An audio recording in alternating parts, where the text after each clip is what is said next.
রমজানের প্রস্তুতি নামক ভাষণ দিলেন। কি ভাষণ দিলেন?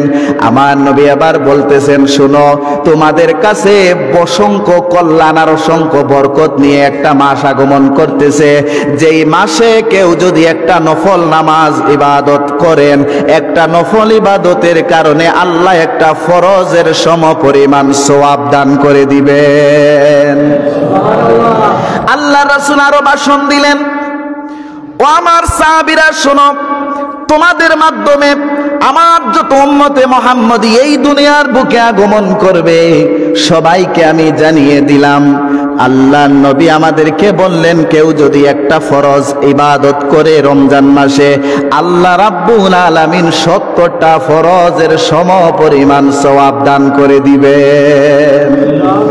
শুধু তাই নয়, আল্লাহ রাসূল বলেন, এই মাসটায় যারা রোজা রাখবেন, রোজাদার ব্যক্তি আরেকজন রোজাদার ব্যক্তিকে যখন ইফতার করাইবেন, ইফতার করানোর কারণে ওই লোকটা সারাদিন রোজা রেখে যে সওয়াব পেয়েছে, সমপরিমাণ সওয়াব আল্লাহ রাব্বুল আলামিন যে ইফতার করাইছে তাকেও দান করে দিবেন। সাহাবীরা আশ্চর্য হয়ে গেলেন, ইয়া রাসূলুল্লাহ, নবী হে, আমি ইফতার করানোর কারণে যদি ওই লোকটার সমপরিমাণ সওয়াব, সব সওয়াব আমাকে দান করা হয়, তাহলে ওই লোকটা তো সারাদিন রোজা রাখলো, তার তো সওয়াব হলো না। আমার রাসূল বলেন, এরকম বিষয় নয়, বরং তুমি যেইভাবে রোজা রেখে সওয়াব পেয়েছো, ঠিক অনুরূপ ওই লোকটাও সওয়াব পাবে। দুই ব্যক্তির সওয়াবের সমপরিমাণ সওয়াব ইফতার করানেওয়ালা ব্যক্তিকে আল্লাহ পাক দান করে দিবেন। সাহাবীরা বললেন, ইয়া রাসূলুল্লাহ, নবী হে, আমরা তো গরীব অসহায়, আমরা তো এমন কোনো অবস্থা নেই যে আমরা বকরি জবাই করে বা রুটি গুস্ত পাকিয়ে আমি তাদেরকে খাওয়াইতে পারবো, ইফতার করাইতে পারবো। আমার রাসূল বলেন, সাহাবীরা রে শোনো, তোমরা গরু কিংবা মহিষ, উট, ছাগল, ভেড়া আর রুটি বোনা করার কোনো দরকার নাই। সামান্য এক টুকরা খেজুর অথবা একটুক পানি অথবা একটুক দুধ দিয়ে হলেও যদি তোমার আর এক মুসলমান ইমানদার রোজাদার ভাইকে ইফতার করাইতে পারো, এই অল্প একটু পানি শরবতের বিনিময়ে আল্লাহ তোমাকে জান্নাতে প্রবেশ করাইয়া দিবেন। আল্লাহ রাসূল বলেন, যেই মুহূর্তে রমজান মাস শুরু হয়ে যাবে, এমন সময় আকাশ থেকে একজন ঘোষক ঘোষণা দিবে, ইয়া বাগিয়াল আকবির, ইয়া বাগিয়াল খাইরি আকবিল, ইয়া বাগিয়া খাইরিল আকবিল, ইয়া বাগিয়া খাইরিল আকবিল। এইভাবে ওই ঘোষক অর্থাৎ একজন ফেরেশতা ডাকতে থাকেন আকাশের নিচে এসে, হে কল্যাণকামী মানুষ, কল্যাণের অধিকারী মানুষ, তোমরা কল্যাণের মাস পেয়ে যাচ্ছ, আগামীকালকে কল্যাণের মাস পেয়ে যাবে, তোমরা কল্যাণের জন্য প্রস্তুত হয়ে যাও, কল্যাণ পাওয়ার জন্য তোমরা প্রস্তুত হয়ে যাও। 2 নাম্বার ওই ব্যক্তি ডাক দিয়ে বলে, ইয়া বাগিয়া শাররে আকসির, ইয়া বাগিয়া শাররে আকসির, ইয়া বাগিয়া শাররে আকসির। ও কল্যাণকামী মানুষ, ও গুনাহগার মানুষ, ও কল্যাণকামী মানুষ, তোমরা ক্লান্ত হয়ে যাও, গুনার দিকে আর যেও না। এমন একটা মাস তোমাদের সামনে চলে এসেছে যে এই মাসটায় শুধু আল্লাহ কল্যাণ, বরকত আর রহমত নাজিল করেন। জামিউল মুসনাদুস সহিহ আল মুখতাসারু মিন উমুরি রাসূলিল্লাহি সাল্লাল্লাহু আলাইহি ওয়াসাল্লাম ওয়া সুনানিহি ওয়া আইয়ামিহি। এত লম্বা একটা কিতাবের নাম যিনি লিখেছেন তিনি হলেন আবু আব্দুল্লাহ মুহাম্মদ ইবনে ইসমাইল আল বুখারী আল জুফি আল হানাফি আল কুফি। এই একজন ব্যক্তি যাকে আমরা বুখারী নামে চিনি, তিনি তার কিতাবের 1901 নম্বর হাদিসের মধ্যে তিনি এনেছেন, আল্লাহর নবীর সাহাবী আবু হুরায়রা রাদিয়াল্লাহু তাআলা আনহু বর্ণনা করেন, মান সামা রমাদানা ঈমানান ওয়া ইহতিসাবান গুফিরা লাহু মা তাকাদ্দামা মিন যামবি। আল্লাহর কোন বান্দা বান্দি রমজান মাস পেয়ে গেল ঈমানের সাথে, ইহসানের সাথে, আর আল্লাহকে ভয় করে করে সে যখন রমজানের রোজাগুলো রাখবে, রাত্রে ইবাদতগুলো করবে, এইগুলো করার কারণে বিগত 1 বছরের গুনাহ আল্লাহ পাক পাক তার জীবন থেকে মিটাইয়া দিবেন। বুখারী রাহমাতুল্লাহি আলাইহি উল্লেখ করেছেন 1899 নাম্বার হাদিস, আবু হুরায়রা থেকে বর্ণিত, ইজা দাখালা রমাদান, যখন রমজান মাস প্রবেশ করে, ফুতিহাত আবওয়াবুস সামা, আকাশের দরজাগুলো আল্লাহ খুলে দেন। ওয়া ফি রিওয়ায়াতিন ফুতিহাত আবওয়াবুর রাহমা, আল্লাহ পাক রহমতের দরজাগুলো খুলে দেন। ওয়া ফি রিওয়ায়াতিন ফুতিহাত আবওয়াবুল জান্নাহ, আল্লাহ জান্নাতের দরজাসমূহ খুলে দেন। ওয়া গুল্লিকাত আবওয়াবুন নার, আল্লাহ পাক জাহান্নামের দরজাগুলোকে বন্ধ করে দেন। ওয়া ফির রিওয়ায়াতিন গুল্লিকাত আবওয়াবু জাহান্নাম, জাহান্নামের দরজাগুলো বন্ধ করে দেন। ওয়া সুলসিলাতিশ শায়াতিন, নবী আমার বলেন ওই রমজান মাস শুরু হওয়ার সাথে সাথে আল্লাহ রাব্বুল আলামিন সকল শয়তানগুলোকে শৃঙ্খলবদ্ধ করেন, অর্থাৎ জিনজির দ্বারা, চেইন দ্বারা সবগুলো শয়তানকে বেঁধে ফেলেন। এবার আপনারা বলুন, শয়তান যদি বান্দা থাকে, তে রমজান মাসে মারামারি হয় কি হয় না? রমজান মাসে মারামারি হয়নি? বুঝি না কথা। রমজান মাসে মারামারি হয়নি? মারামারি হয়নি খোকা? মারামারি হয় না নি রমজান মাসে? রমজান মাসে মারামারি হয়নি? মাটার হয় না নি? খুন খারাপি, মাটার, জেনা, বেবিচার, কত কিছু হয়। রাসূলুল্লাহর হাদিস, ওয়াসুলসিলাতিশ শায়াতিন, শয়তানকে আল্লাহ পাক সুশৃঙ্খল করে রাখেন, শয়তানকে আল্লাহ পাক বন্দী করে রাখেন, শয়তানকে আল্লাহ পাক জিনজির দ্বারা বেঁধে রাখেন। তাহলে যেই সময়ে শয়তানগুলো বাঁধা অবস্থায়, ওই সময় কি করে আমরা মারামারি করতে পারি, রাহাজানি করতে পারি, হত্যাগুণ করতে পারি, মিথ্যা কথা বলতে পারি, শয়তানের যত কাজ আছে ওইগুলো আমরা করতে পারি। এটা কি কারণে হয়? রাসূলুল্লাহর জবান মুবারক দিয়ে বললেন, শয়তানকে বন্দী করা হয়েছে, তাহলে আমরা শয়তান মুক্ত অবস্থায় কিভাবে আমরা হত্যা করতে পারি, এটা জানার দরকার আছে নি? মুহাদ্দিসিনে কেরাম 3টা বর্ণনা করেছেন, বর্ণনা দিয়েছেন। কয়টা? 3টা। এর মধ্যে 1 নাম্বার হলো, যখন শয়তানকে বান্দা হয় তখন বড় শয়তানগুলোকে বান্দা হয় আর ছোট শয়তানগুলো খোলা অবস্থায় থাকে। দ্বিতীয় হলো, যখন এই রমজান মাস শুরু হয়, লোকটা যখন খারাপ কাজে লিপ্ত থাকে, তখন এই লোকটার সাথে শয়তানকে বেঁধে দেয়া হয়। আর 3 নাম্বার যেই কারণ এবং প্রধান কারণ, এই কারণটা হলো মানুষ দীর্ঘ 11টা মাস শয়তানের ওয়াসওয়াসায় পড়ে যত কিছু করেছে, শয়তানের ওয়াসওয়াসায় পড়ে যা অন্যায় করেছে, বাকি 11টা মাসের দাগ খায়, 11টা মাসের এই যে কাজকর্ম চলাফেরায় এই একটা মাস তার ধাক্কায় চলে যায়। এই বাকি 11টা মাসে যে অন্যায় করেছে, এই অন্যায়ের কারণে একটা মাসও অন্যায় হয়ে যায়। যেমন একটা গাড়ি আপনি সিএনজি ইচ্ছা করে আপনি সাথে সাথে ব্রেক করে বন্ধ করতে পারবেন না, কিছু দূর গিয়ে বন্ধ হয়। এই ফ্যানটা চলবে, সুইচ বন্ধ করলে সাথে সাথে বন্ধ হবে না, কিছুক্ষণ চলবে, তার মানে সে আগ থেকে চলতেছে, এই জন্য কিছুক্ষণ সে চলবেই।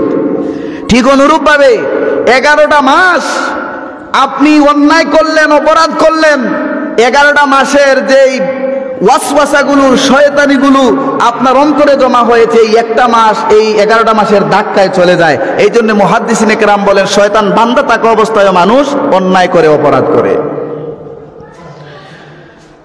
আল্লাহ সুবহানাহু ওয়া তাআলা বলেন, ইয়া আইয়ুহাল্লাযীনা আমানু কুতিবা আলাইকুমুস সিয়ামু কামা কুতিবা আলাল্লাযীনা মিন ক্বাবলিকুম লাআল্লাকুম তাত্তাকুন। সুবহানাল্লাহ বলুন।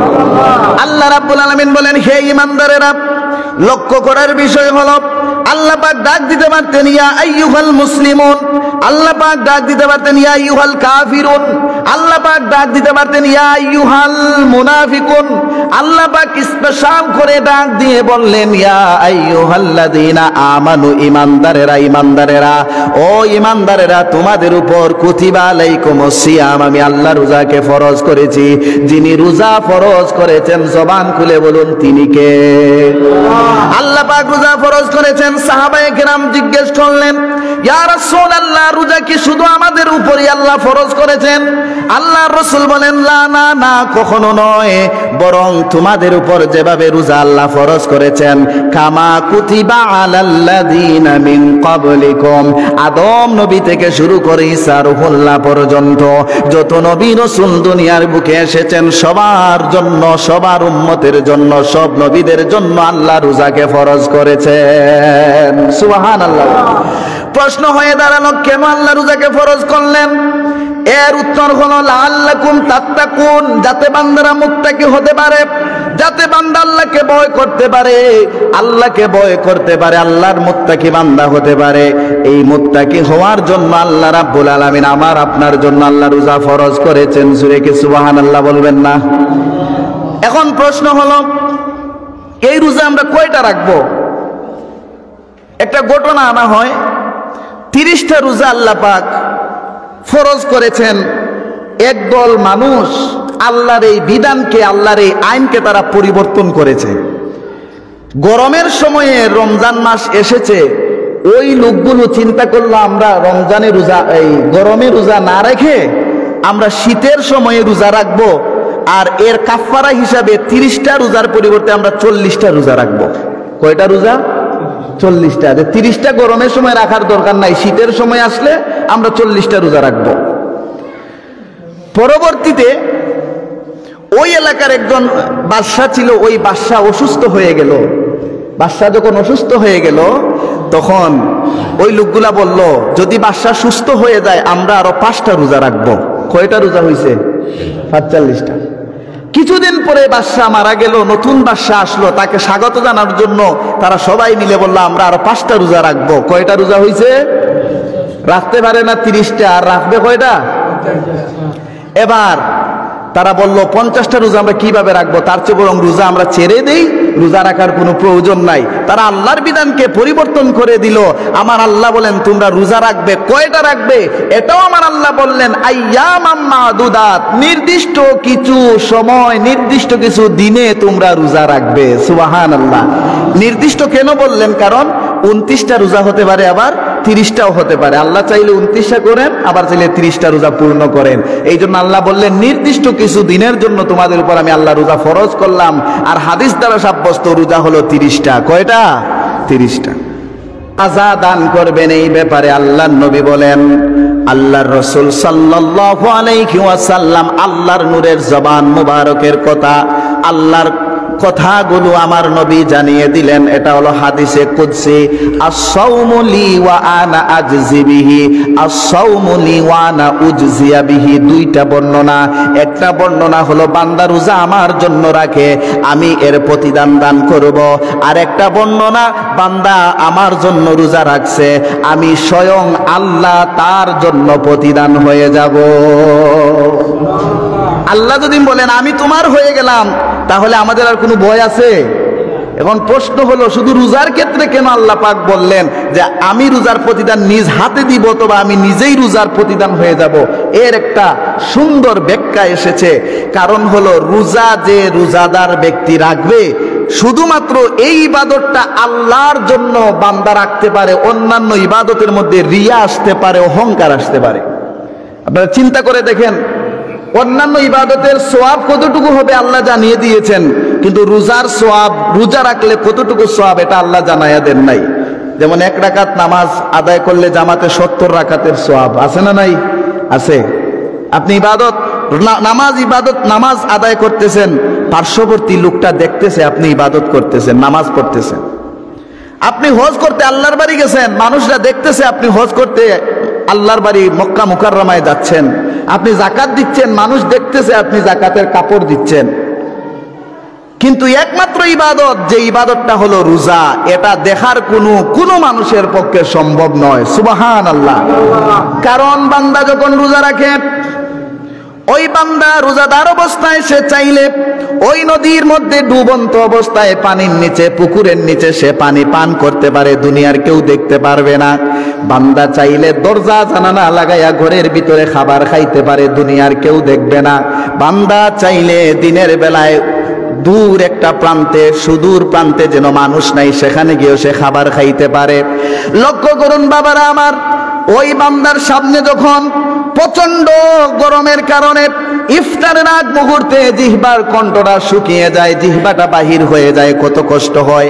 আমাদের সামনে লেবুর শরবত থাকে, আমের জুস থাকে, আমাদের সামনে সুমিষ্ট ঠান্ডা পানি থাকে, আমাদের সামনে কত রকমের আইটেম থাকে, কিন্তু বান্দা চাইলে পানিটা পান করতে পারে। একজনের হুকুম পালন করতেছেন, জবান খুলে বলুন তিনি কে? যিনি আল্লাহ তার হুকুম। কারণ এখনো মুয়াজ্জিন সাহেব মাগরিবের আজান দেয় নাই, অপেক্ষার প্রহর গলতেছে, বান্দা তার কণ্ঠ শুকিয়ে যাচ্ছে, কিন্তু বান্দা এখন পর্যন্ত পানি পান করে নাই। বান্দা চাইলে পান করতে পারে। এই মুহূর্তে আল্লাহ পাক ফেরেশতাদেরকে ডাক দিয়ে বলেন, ও ফেরেশতারা, তোমরা তো বলেছিলে মানুষ সৃষ্টি, আদম সৃষ্টি করব না। আজকে দেখো আমার বান্দা বান্দিরা এত কষ্ট করতেছে, তাদের সামনে সুমিষ্ট পানি, কণ্ঠ কিন্তু শুকিয়ে যাচ্ছে, তারপরেও আমার হুকুম আসে নাই, এই জন্য পানি পান করেও নাই। আমি সাক্ষী রাখলাম তোমাদেরকে সাক্ষী রেখে রেখে ওই সকল বান্দা বান্দিদেরকে আমি আল্লাহ মাফ করে দিলাম। বড় করে বলুন সুবহানাল্লাহ। তাহলে আমরা রোজা রাখার দরকার আছে না নাই? আমরা আল্লাহর কাছে মাফ পাইতে চাই কি চাই না? ইনশাআল্লাহ ধারাবাহিক আলোচনা শুনবেন। আল্লাহ পাক আমাদের সবাইকে রমজানের রোজা সুন্দরভাবে রাখার তৌফিক দান করুন বলি আমিন।